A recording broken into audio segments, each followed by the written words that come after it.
ቢደክመንም ደና እንደሆነን አክት ሳናደርግ አልቻልኩም ባይነት ልባችንን ሞልቶ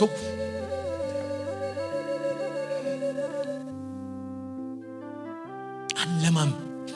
ከሰፈር ካልወጣን አንችልም ትንሽ እንቅዳ እንጂ አሜን አሜን አሜን ሄደን ከደመናው ከመገናኛው ድንኳን አካባቢ ካለ ብርሃን ይዘን እንመለስ እንጂ ያደርቃል ሰፈር ብቻ መሆን ያደርቃል ዝም ብሎ ጨዋታ መሃል እየሳቁ መዋል ዝም ብሎ የሆነ ነገር በያየቶን አረኛ ዝም ብሎ እንትሱ ነገር ላይ ውለን ምን ጨርስ ሰዎች አይደለንም ያለ እግዚአብሔር ማንችልን በየቀኑ ያስፈልገናል ኃይል መሞላት አለብን ድምጽ መስማት አለብን መገኘቱን ማየት አለብን ህብረቱን ከሱ ጋር ህብረት ማድረግ መቻል አለብን እግሩ ስር በርከክ ማለት መቻል ይንካን እንጂ ይዳብሰን እንጂ እንደቀድሞ ድካማችንን ከኛ ላይ ያንሳ ጉልበታችንን በኃይል ይሙላ ልባችን በእምነት መንፈስ እንደገና ይትረፍረፍ እንጂ